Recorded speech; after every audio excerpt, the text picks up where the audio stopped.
By its very nature, skiing is a socially distanced sport in the great outdoors where most people already cover their faces, perfect for the age of COVID.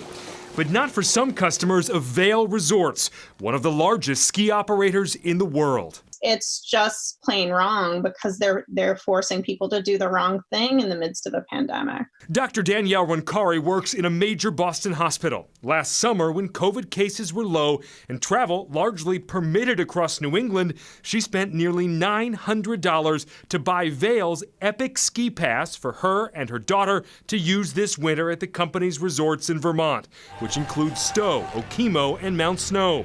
But then came new Vermont travel restrictions requiring all visitors to quarantine, something a doctor certainly can't do in a pandemic. So I'm expected to be at work in person. Roncari thought she could get her money back. The pass had come with free Epic coverage, which she says Vail told her would protect her purchase. In a letter last summer, Vail CEO Rob Katz promised that resorts would, quote, abide by all local regulations, put safety first, and wrote, quote, this often means choosing to go above and beyond what is required in order to do our very best to provide you peace of mind.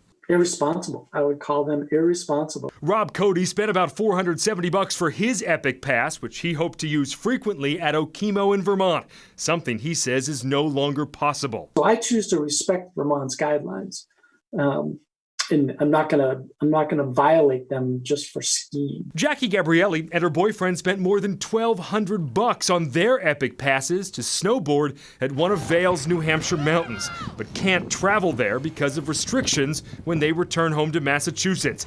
Yet Vail denied every one of these customers a refund or even the option to roll their pass to next season. We're trying to do the right thing here by listening to what our government is telling us to do, and we're somehow getting punished for it. The fine print says Epic Pass holders are supposed to get a refund if they're, quote, subject to a quarantine, stay at home, shelter in place, or other comparable mandatory governmental order, at least 7 days of which fall during ski season.